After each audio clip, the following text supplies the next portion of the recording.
The book of the prophet Zechariah. The book is set after the return of the exiles from Babylon to Jerusalem, and we're told in the book of Ezra that Zechariah and Haggai together challenged and motivated the people to rebuild the temple and look for the fulfillment of God's promises. Now, long ago, Jeremiah the prophet had said that Israel's exile would last for 70 years, and that afterwards God would restore his presence to a new temple and bring his kingdom and the rule of the Messiah over all nations. The dates at the beginning of this book tell us that those 70 years are almost up. But life back in the land was hard, and it seemed like none of these promises were going to come true. Why? And the book of Zechariah offers an explanation.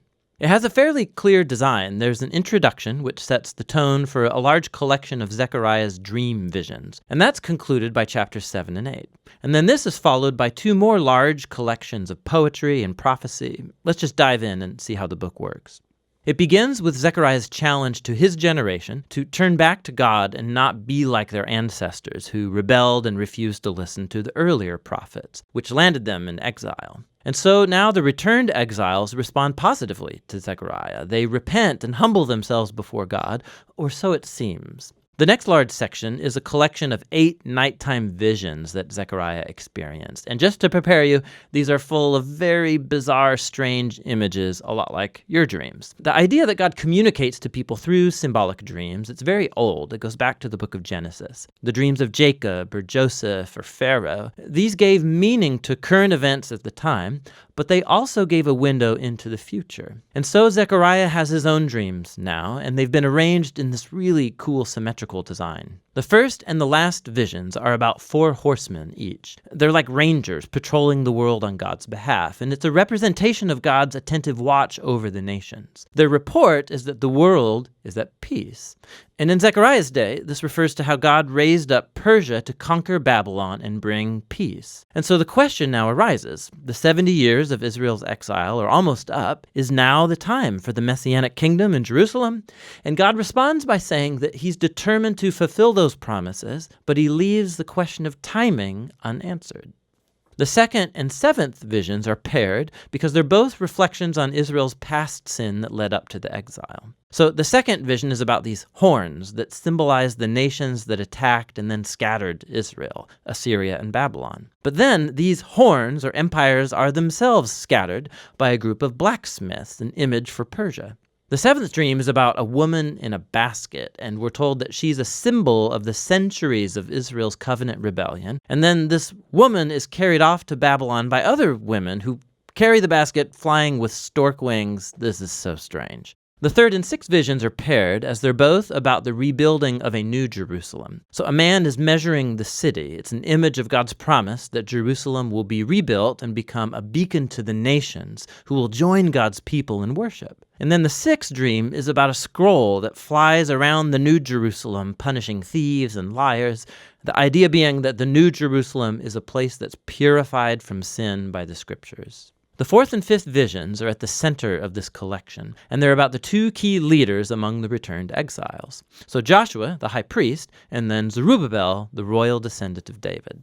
So Joshua had been symbolically wearing Israel's sin in the form of these dirty clothes. But then those are taken off, and he's given new clothes and a new turban, a symbol of God's grace and forgiveness. And then an angel tells Joshua that if he remains faithful to God, he will lead his people, and Joshua will become a symbol of the future Messianic king.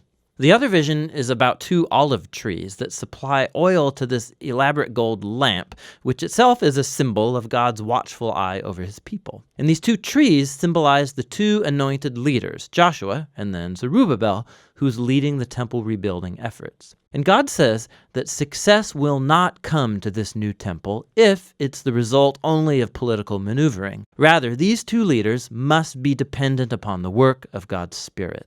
The visions come to a close with a bonus vision from the prophet, and it picks up the themes of the central 4th and 5th visions. It's Joshua, the high priest again, and he's given a crown and presented as a symbol of the future Messiah, who will also be a priest over God's kingdom. And then Zechariah closes it all out, saying that all of these visions will be fulfilled only if the current generation is faithful to God and obeys the terms of the covenant. And so altogether, these three visions emphasize how the coming of the Messianic kingdom is conditional upon this generation being faithful to God, which leads to the conclusion of the dreams. It's another challenge from Zechariah, and a group of Israelites come, and they've been mourning over the former temple's destruction for nearly 70 years.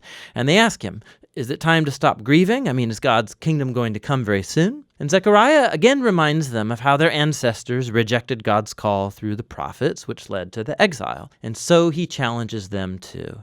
He says, this generation will see the Messianic kingdom only if they pursue justice and peace and remain faithful to the covenant. So in other words, Zechariah reverses their question. He asks, are you going to become the kind of people who are ready to receive and participate in God's coming kingdom? And that question is left just hanging there. The people don't answer, and the book just moves on. And so we come to the final sections that are very different from chapters 1 to 8. Each section is a kaleidoscopic collage of poems and images about the future Messianic kingdom. So the first one, chapters 9 to 11, describe the coming of the humble Messianic king who's riding a donkey into the New Jerusalem to establish God's kingdom over the nations. But then, all of a sudden, this king, he's symbolized as a shepherd over the flock of Israel, and then he's rejected, first by his own people, but then also by their leaders, who are also symbolized as shepherds. And so God hands Israel over to these corrupt shepherds, and it raises the question, will Israel's rejection of their king last forever? In the final section, chapters 12 to 14, say no. It's another mosaic of poems and images about the future Messianic kingdom. And they depict the New Jerusalem as a place where God's justice will finally confront and defeat evil among the nations. It's very similar to the same themes in Prophet Joel or Ezekiel. But then God also will confront the rebellion within the hearts of his own people. He's going to pour out his Spirit on them, he says, so that they can repent and grieve over the fact that they have rebelled and rejected their Messianic shepherd.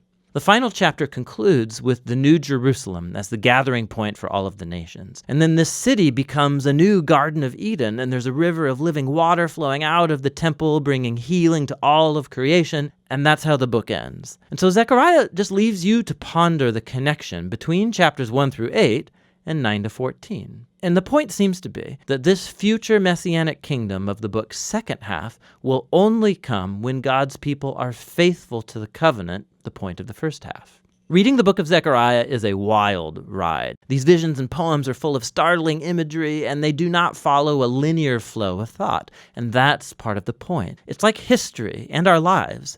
It doesn't always fit into neat, orderly patterns. But the prophets offer us glimpses of God's hand at work, guiding history towards his own purposes. And so ultimately, Zechariah invites us to look above the chaos and hope for the coming of God's kingdom, which should motivate faithfulness in the present. And that's what the book of Zechariah is all about.